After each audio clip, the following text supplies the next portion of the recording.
important opinions out there for the 10 best games of the year. Yeah, let me just. Yeah, woo! I've got now invisible. We're gonna very slowly upgrade it. I really wanted to do even though I wouldn't be have the music with it, like have moving clips of the games in the background. But I guess I'll do that next year. We'll make slow strides every year. I have to get a shout out to El Shaddai every year though. That's not going to change. Yeah, so like you say, it always gets muted that music. So I'm gonna I'll probably try and come up with a different music track, more public domain one for next year at some point. Upgrade the thing. All right. Okay. So yeah, let's. So the only main thing to say ahead of it is I only put in games I've actually finished during the year. So if there's any weird omissions, it probably is because I've played them all, got through them all the way. Otherwise, yeah, this is my top 10 games of the year 2020. Let's go straight into numero 10, which is Deadly Premonition 2, which is probably the most disappointing game on the list because it should have been a lot higher. But boy, oh boy, is this people complaining about Cyberpunk technical issues. Wait until you see this. It's a game I've always wanted, but you just didn't think it was ever going to be made. There was no hints it was going to be made until like about a year before it came out, and it's a game where the story is everything. Like the gameplay was already jank in the first one, and the obviously visuals and everything are just not very good. The music was always good, but the characterization, the voice acting, and the story was just phenomenal. It's like Twin Peaks, but told in a really, really excellent twists, and a story that wraps up in a really satisfying way. That was the first one, and in this one, it's like they actually not only they not learn anything technically, it's actually worse. Like this is a frame rate which was about you could probably count it. It's about 8 frames a second or something. I think they did like a digital foundry where it was really painful to get around the world. Whenever you had to go to a location on the other side of the map, you're like, oh my god, do I have to? And you get on the skateboard and then you like rotate the camera and then you go and do it. And then like some quests would be bugs and you have to do them again. A lot of the quests are just they're trying to troll you with like fetch quests, but it doesn't work. It's not funny. You just have to actually do fetch quests. So yeah, just about everything about the gameplay was bad. Like there's hardly anything. The combat's still terrible. In fact, it might even be worse than it was before. Bosses are comically easy. You can defeat them within about 4 seconds, and it's the same boss. But other than that, yeah, that's all the bad stuff out of the way. But yeah, the voice acting was incredible, and the writing right from the get go, like within about 5 minutes, you're like, holy crap, this is really going to be good. And the story's great, but this time, yeah, and me, I didn't think they would have had the time or inclination to do it. Like the story wrapped up so well in the first one, although they created a good world, because it's the real world, so you could go anywhere really. It was good self-contained story. This one was a really good story, but it because the other one had so many good twists and so much like additional content kind of after the sort of main thing had wrapped up what you thought was going to happen. This one doesn't. It ends in a very flat way. It's kind of more like a normal game where it's like, oh, we resolved it and this was the baddie all along and we beat him or whatever, and that's fine. But because the twists and kind of central premises of one changed up so much, it was really asking a lot for them to be able to do that again, especially with the same world and characters. Like you can't then say, oh, actually this character who changed from this into this is actually now this as well. It'd be a bit weird to be doing that. So yeah, it kept you guessing. It's one of those games you got so much hope as you're going through it. You're like, oh my god, I wonder how they're going to do more twists here, and then ultimately it's impossible for it to not let you down. But yeah, that's why it's 10 and not higher, because it's one of the games where I would have said, probably be my top three if you announce this game now and you say you're going to release it. Probably worth checking out now because I'm sure they've patched the hell out of it, because I could not wait and had to play it immediately. But yeah, it's mega painful to get through, and when it crashed, you had to do the same section again. You're like, oh god, this is the worst. So yeah, so that's Deadly Premonition 2. So that's number 10. So let's go to numero ninos. This is like biggest surprise of the year because I didn't even. Oh, I've got black top on. It's not helping. It was This is Murder by Numbers is a Switch game, and basically I got into Picross last year and just played it obsessively, and to the point where I was playing it too much. Like it's just a game which is just mindless. You're just doing number puzzles, and it was taking up a lot of time. So when I finished that Picross game, I thought I don't want to buy any more. There's like 6 other ones you can buy, but this was like advertised as Ace Attorney meets Picross. So you're doing like the Ace Attorney stories, but you just do about 20 or 15 Picross stages in each chapter, and then you're done. I just thought, yeah, I can't lose 100 hours of time to a Picross game because I've just got some kind of weird compulsive disorder for that. But it was an unbelievable surprise. I thought it was just going to be sort of generic. This is a way to do a bit of Picross without going out of control. But my God, when they say Ace Attorney, I didn't realize the music is absolutely incredible, and that's the thing that kept pulling me back to it. Like every time I put it down, I can't wait to get back to listen to that soundtrack. And it's because, as it turns out, it is the Ace Attorney. They got the actual composer from that, so that explains when I looked at that in the credits. I was like, oh yeah, no wonder this is so good. It's not like a pretender. And the characterization and the writing, funny in exactly the same way. It's like if you'd have told me this game is made by a talented team as good as the real, Capcom Ace Attorney team, I believe you, because it didn't put any feet wrong as far as the writing concerned. Just really interesting situations and characters, and the kind of sort of stupid comedy that game had as well.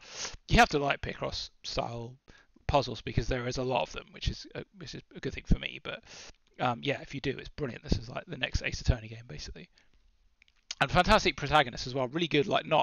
She's not like, oh, I don't know what's going on, or I've got amnesia or anything. It's just a solid person who's like a detective, basically. It's good stuff. Right, so that's Murder by Numeros. Number 8, right, another surprising game out of nowhere. There Is No Game, Wrong Dimension, which is a really good game. I'm not sure whether this should be a bit higher, but it's one of those games where it's not AAA production value, so it kind of, in your mind, you're like, is it really better than all that other story in that other game? But yeah, this is a game it's best to not know anything going in. I listened to a podcast and they basically just said out of nowhere, hey, there's this game that's just come out and it's incredible. You need to not hear anything about it and just play it. I thought, okay. And boy, they were not kidding. It's like the most meta game, basically, where you're trying to fight against game conventions to get through it. So there'll be like an RPG bit, there'll be like a point and click adventure bit, or a text adventure bit. And it's the voice acting in this is phenomenal. That is the game, basically. You're getting two main characters that are sort of narrating to you and talking to you, and it's just really, really impressive comedic writing. Made me laugh out loud a lot, this game, which is very difficult to do. And just the places it goes towards the end is just, yeah, definitely don't get spoiled, because wow, it really, really kicks ass towards the end of the game. The sort of things it's doing is just shocking to me, and I've played a lot of games, so yeah, it deserves to be in a lot of Game of the Years. And I'd be surprised if many people have heard of this. I'd not heard of it once until that podcast mention, and I haven't heard it again until a few like sort of indie Game of the Year lists. But otherwise, you just don't hear anything. So yeah, maybe check out a trailer. I'm not sure how much reveals, but you'll hear the cool sort of weirdly Russian-sounding voice actor guy who does the narration, which is excellent. Yeah, it gives you a lot of feels. This game, very, very good. So that's number 8. Right, number 7. We're probably heading towards some more sort of obvious AAA territory. I can't remember. Yep, it's Miles Morales, Speedman. I couldn't find an interesting cover of the game. It's just more Spider-Man, so I got this one. Yeah, this is a surprise, because I thought I really liked Spider-Man. It's brilliant. But when I heard, it's more of that, but obviously a shorter game, I thought, okay, that's fine. I'm sure I'll enjoy it, but it's probably not going to make a list. But man, yeah, this is brilliant. This is exactly what Spider-Man should have been, where it's an open world game, but the amount of surprises in this game, this is exactly what you want. When you're doing Assassin's Creed and you're like, I've got to collect 10 feathers or whatever, I'll just go around and do them whenever. But on this, when you're doing like, I've got to collect boxes, sometimes, without ruining it, quite often you'll go and get one, and then something will happen, like a tank will try and kill you, or like gang members will jump out of the area and get you, or the box won't quite be where it said it was on the map. Just like nearly every sort of random side activity has, you're like, well, what the hell? And then you have to react to a situation which is not collect an item or whatever, or listen to a voice dialogue. It's really cool. That is, it takes a long time obviously to program that in, because you have to do, bespoke situations for every sort of event in the entire city. But really cool. And obviously the combat, which was a main thing in Spider-Man for me, and that's why it was on Game of the Year before, is even crazier here. Like, I got killed a lot. I was on the hardest difficulty because I've finished the other one. But yeah, the amount of cool Venom powers and that you can string together is amazing. And just a really, really good post-game stuff, like more emotional stuff in the post-game to me than there was in the actual game. So you need to do that. Like, definitely don't skip the post-game stuff. And also the training, there's like training stuff you can do where Peter like tells you how to do fighting. If you do all of that, there's an incredible like bonus thing off that as well, which is better than just about everything in Spider-Man. So yeah, really, really, really cool. I'm well happy with Miles as well. I was a bit disappointed because I thought I love Peter's quips and his sort of nature in the other one. And I thought I'll really miss that, but no, Miles is really cool in a different way, and they did a great job with that voice actor as well. So yeah, brilliant. Well done for Miles Morales. That was a shock. So I thought it would just be like, it's an Uncharted Lost Legacy, which is fine, but it wasn't like one of my top games. All right, so that's numero 7. So let's go to 6, which is 13 Sentinels, Aegis Rim. Brilliant game, which it seems to be starting to get its dues now in Game of the Years, which is, I love visual novels, and I've been trying out quite a few this year with pretty bad results. I haven't had many that have actually hit home and wanted me to actually finish them. And this is one that is very rare visual novel where the ending is great. It's not like 10 out of 10 phenomenal, and it's not a big disappointment, which is basically my experience with every other visual novel. Like the 999 series, especially VLR, and the Steins Gate series are like godlike games, some of the greatest games I've ever played. Like the endings to those games will just absolutely blow you away, and you'll probably never forget them. And then just about every other visual novel, because I've played them, you go into it and think, oh, this is cool, and then it gets to the end, you're like, oh, okay, so that's ended, huh? That's pretty cool. Instead of just just be thinking about it for days afterwards. And this one really straddles the line. Like, it's not disappointing how it all comes together and you get some cool revelations at the end, but it's not like, oh my god, like what the hell was that? But one of the main things about this game is the art is absolutely ridiculous. This is probably the game would be nicest to have some video streaming behind this now, because it seems like every section is kind of drawn in this style. That's the actual art they use in the game, like that style where they've hand drawn it, because it's Vanillaware who are famous for doing that. And my god, yeah, they use kind of tricks for 3D and lighting and that as well to make it look like it's not a 2D picture. And yeah, really, really impressive. And obviously it's just fantastic writing and very, very big. One of probably the biggest visual novels I think I've ever played. Like lengthwise, it's absolutely crazy the amount of things that are in it. So yeah, very, very cool. The only thing to say is the visual novel side is phenomenal in every way that I've just described. It has a gameplay part of it as well. You're doing like an RTS, which is really bad. Like, it's not a good RTS. It's what I was told. It was too easy, so I put it on hard, gave myself handicaps, and it still was basically impossible to ever fail at any of them. Well, there is some post game ones you can do, but yeah, that just did not need to be in the game. It basically doesn't even exist. All right, so that's your 13 Sentinels. Right, go on to number 5. Half-Life Alex, if I just dodge out of the way of the A. What can I say? Anyone who's played this probably knows it was going to be on a Game of the Year list, and it's nice to see some VR representation in there.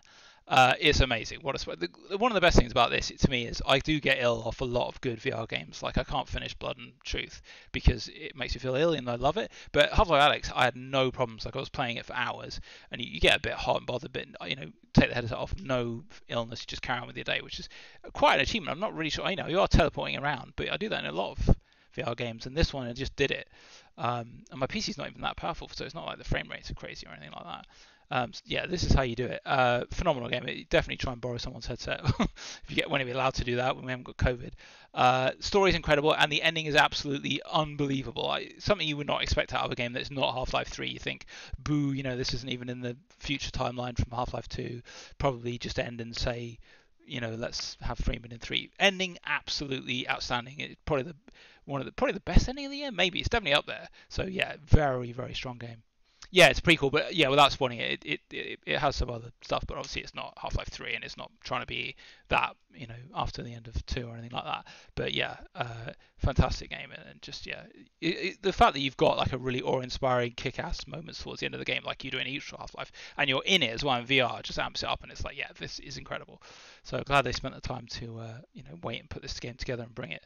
Because yeah, this is definitely worth maybe not buying it. I suppose if you want to go a Quest or whatever, that's only 300 quid, and you don't mind being a Facebook then yeah. But yeah, fair play. They did it. At least when they do bring it, they bring it. They don't want to release a subpar thing, and they just don't do that.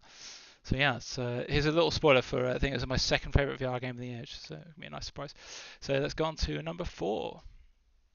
The Ghosts of Tsushima. This is the one I had the most trouble working out where it should go in the list. At times it was as high as number 2, and then now it's at 4. It's been at 5. I don't know. It's just a really good game. This is me. I love Japanese culture. I love samurais, and the art in this game is mind blowing. I've literally hundreds of photo mode shots in this game, and I don't normally do photo mode. I have been in Cyberpunk, but up till I've got this game, I never really did, and I just got so many. It's so beautiful. Yeah, it's crazy how good this game looks. And I don't mean on a technical level at all. Like, it's probably okay, but the lighting, and every time you get to a new area, they'll try and do like a cool view if you're at a shrine or something. You're just sitting there and watch the sunset. It's like, my god. And then the other great thing about this game is, and the story's really good. I actually cried at the end, which is very, very. The ending battle is very, very well done. And it's not because the fight is good. It's because how incredible they set it up. Like the beautiful finale in this game. And the other thing that was really cool as well. Yeah, it is. It is enjoyable to do stealth in this, because being on rooftops in Japanese like buildings like in Tenchu is always fun. There's no way to not have that being fun. So yeah, they got that bit right. I mostly did samurai because I love standoff, so I had that maxed out and just laid waste to everybody. But yeah, it was always fun to jump off the top of a building and stab somebody in the back, just like in real life. But the other cool surprise was I only played Legends, the free multiplayer thing, like 2 weeks ago. I didn't play it when it first came out. I don't know actually bothered, but it's actually really good. I got matched up with some random person to do a co-op story mission, and it was fantastic. Like, they didn't mess around. The story was really clever. You had to work together to do all the guards and everything. Brilliant. And it even has a raid as well. So yeah, that brought it up a little bit as well. I thought maybe this game should actually be a bit higher, because it even manages to get the Destiny raid parts right, and you don't even have to pay anything. So yeah, there's a lot of good stuff to say about Ghost. It has great foxes in it. The power-up system is really good. Being able to sort out your armor and the way you want it to look and everything. Yeah, just all the mod cons of open world game are here and then done right. And none of the annoying stuff is. And the fast travels are ridiculously fast even on PS4, which is nice. So yeah, Ghost of Tsushima, fantastic. Right, we're getting into some crazy stuff now. This is in everybody's top 10 of the entire year. The next game is very obvious what it's going to be. It is The Last of Us, the second part of The Last of Us. This is my new phone wallpaper, because it's not Amano. Who's the other great guy who works on Metal Gear Solid? The artist from that. He did this for Last of Us 2, so I wanted to show it off. Yeah, absolutely incredible. And this is coming from me. That it's not a gimme, because Last of Us 1 I thought was good, but I never thought it was great. I didn't need to play it again. I thought the ending is great, but I much prefer Uncharted. I guess I didn't like the vibe as much. I like kind of vibrant. It was, yeah, it really was, and I loved it. I'm so glad I didn't know anything going in, because I didn't care that much about Last of Us 1. The first big twist wasn't a massive shock to me. It was a bit shocking, but I was like, well, that was quick. But it was, I didn't think, oh no, I didn't even really care about that character that much. But the other one, when you get to the mid part of the game, was like, holy crap, that was absolutely incredible. Games are not brave enough to do that, like at the AAA level. I was like, okay, this is cool. And yeah, probably the game. One thing it reminded me of God of War in this game, which is about as high an accolade as you can get, is you kept thinking this game's going to finish, and it's like, no, this is not. We've got a lot more to give you, and it just goes on and on and on in an amazing way, because you get lost. You know what an Act 1, 2, and 3 situation is like in a game. In this one, it just goes off, and then you're like, oh, where are we going to end? This could be any number of hours longer than this. I don't even know where the threads are going, which is nice to kind of sort of lose yourself in the game, and you just think, oh, I just have to sort of live moment to moment. I don't know where we're actually going. That's a really cool and brave thing to do. And obviously, all the technical elements are just absolutely out of this world. It's better than just about everything that's ever been made.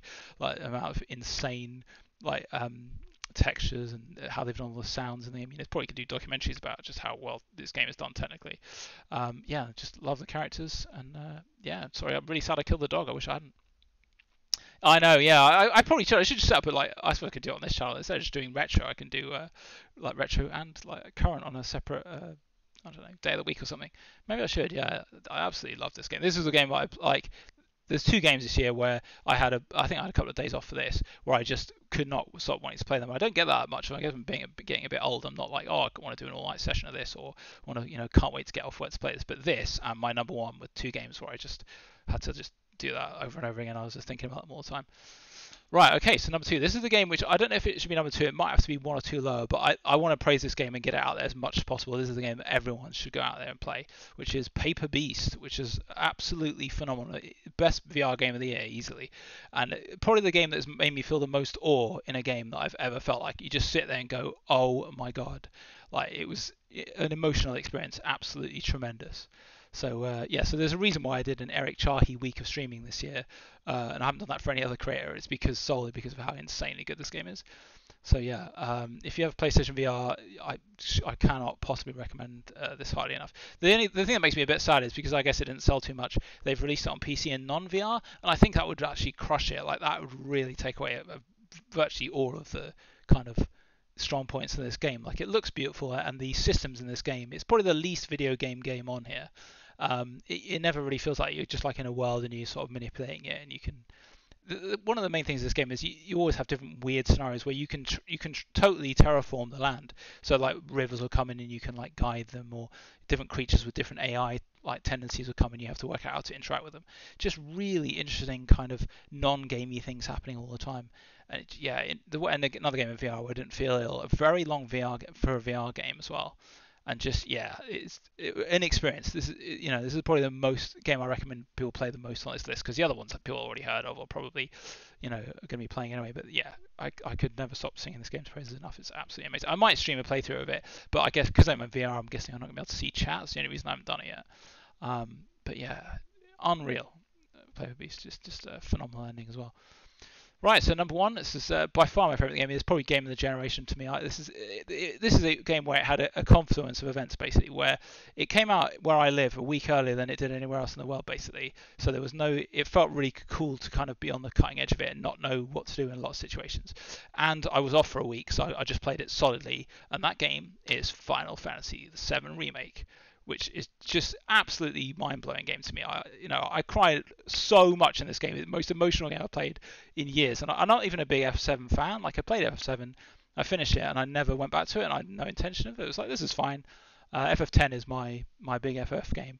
But Jesus, dude, I think in the UK it got, like, a lot of ones got it released early because that was when shipping was having problems with COVID. So they just said, let's release it, and all the shops over here just actually were selling it. It was great when you get to some side quests, and I was like, no one seems to know what you have to do here. Like, it was amazing. It really felt special. But yeah, it's best soundtrack, like, practically of all time. Like, absolutely insanely good soundtrack. They did the best job I can even imagine with the remix on this. Brilliant characterization. Like, Barrett is there for a reason because him and his voice actor just did an insane job. Like, probably the best. There's some really, really good stuff with Barrett towards the end. Like, although the very last chapter, I'm not a big fan of how it played out. The actual conceit of the game, because this is not actually just FF7. Obviously, they've gone places with it. I love it, and I think it's so exciting to not know what's going to happen in FF7 Remake Part 2. It's not obviously going to be just the same story. Like, so they've put us now in a place where there's loads of fan theories, and it's just exciting, which is cool. If you remake a game, it's not meant to be like an exciting thing where you're like, oh, what's going to happen? The whole point is you know about it, and that's basically why Demon's Souls is not on this list, because I'm like, it's a great game, but I played it loads. So although I played it a bit more now, I'm like, yeah, that's cool. It's not exciting because I already know where everything is. But yeah, so yeah, wonderful graphics were some of the greatest I'd ever seen at the time. I mean, I guess now that Last of Us come out, some style it's probably a bit lower. But yeah, music is the best, and just the gameplay, that combat system. Although I would say I prefer turn-based before it released, which I may still just prefer. It was insanely good for the best action combat that they've ever done. I mean, most of their other ones are not that great. I'm not a big fan of 15's combat or Lightning Returns or anything, but this one, yeah, you have to it was really, really hard actually, even on the normal difficulty. So they did it. They just absolutely knocked everything out of the park. 10 out of 10. This is the game. Right, so we've got two more things. So we've got what I did last year. I thought I'd do it again. Is games that I thought were good, but I didn't finish them, so they don't get to go on the list. Which are so obviously Cyberpunk, which although it's probably the buggiest game outside of Premonition I've ever played. It's crashed double-digit times in the short time I've played it. I still love it though. The quests are really, really good, and good characters and voice acting. Hades, great game, which maybe have made the list, but I've never actually beat it. I've got to the end boss a few times, but I've never been able to beat him. No, I'm not playing on PC. I'm playing on PS5. If it was on 4, I don't think I would be playing it. On 5, it has a lot of glitches, like just about everything you can imagine. One of the things at the moment, if I go into my settings menu on PS5, I can change settings, and I can't get out of the menu. That's the end of the session. There's no button that will get me back to the game. I have to quit the game, close it, and then reopen the game, and the settings will not change. They cannot be done. So stuff like that is absolutely ridiculous. I haven't had any quest breaking things which will not let me proceed, but I've had a lot of near misses. So yeah, there are any number of problems with that, but the quests are really, really good. Like, some of them really interesting. It's like The Witcher 3, I guess. But yeah, I couldn't deal with it on PS4. PS5 it chugs, but it does okay. Yeah, Hades obviously we explained. Robotics Notes, another one of those VNs I was looking at. Seems really good. I've dropped off it, so obviously it's not, which is not a good thing for a VN. It tends to hook you all the way through. Great characters and that, but yeah, just not there yet. EDF obviously has been amazing. That's been the COVID game of the year. Where we've just been playing that online with thanks Steve for being a legendary soldier, and we're almost all the way through it. It's a really good game if needs to go online. Yeah, it's a really, really long campaign. And I just wanted to put a fifth game in there. I've only just started Paradise Killer, but Paradise Killer, if it's not actually made by some of the staff from Suda51, then it is actually breaching copyright, I think, because they mention everything out of the Suda games so much, it's actually ridiculous. But I love those games, so the fact that it feels like one of those is really nice. It's got so many Silver Case references and No More Heroes, and it's weird. I can't find out that it is members from that team, but if it isn't, they might be in trouble. But yeah, it's really, really odd. It's like the most esoteric game where gods are just like weird inanimate objects, and there's loads of gold statues everywhere. Check out a trailer for it, because it is like a psychedelic game, but it's just about coherent enough to play. So yeah, Paradise Killers, that's a very interesting game, and I just want to see what happens further on. All right, and then the last slide is the games that I played this year that weren't released this year, which are 10 out of 10s, and you need to get evangelization, which is it's called the El Shaddai Award basically. So El Shaddai presents there's 2 this year. It's Hollow Knight and Last Guardian, which are 2 absolutely ridiculously good games, but they just weren't released in 2020. I just wanted to get a shout out to them. I was addicted to Hollow Knight for weeks, and I've completed just about everything in the whole game now. And Last Guardian, shame Jim's not here on the stream. We both have played that, and just wow, it's probably my favourite of the 3 games from that team studio, which is an insane feat considering how good Ico and Shadow are. So there we go. Yeah, stream sponsored by coffee. That's drink of the year, as it is every year, which is good. Although I have sort of got to move a bit slightly towards tea, but hopefully won't become a convert and the enemy of coffee. Anyway, yeah. So Tesla, he's our mod of the year. Okay, so you've been alleged. Actually, Tesla, you've been so good with your advice on the emulation and getting whatever that link system up is on PC and that. What a ledge! So I had to give you a shout out, dude. But yeah, that's about it. That's all she wrote. Yeah, it's brilliant. You've been just been a big help, dude. Wicked. So there we go. So if I go, I think it just goes back to the beginning. So yeah, so just randomly botches the top right of the screen. So yeah, there we go. Well, thanks for tuning in, guys. It's been brilliant, and I look forward to a hell of a lot more streaming next year. And I'm kind of planning to hopefully get my stream set up in a different room so I can have my green screen up all the time, and maybe have like a laptop so I can have 2 screens without using the terrible iPad app, which drives me insane. All right, so excellent. Have a great Christmas, everybody, and a New Year, and we'll thank you for watching, and we'll catch you next time on Shalom Alaikum. Bye.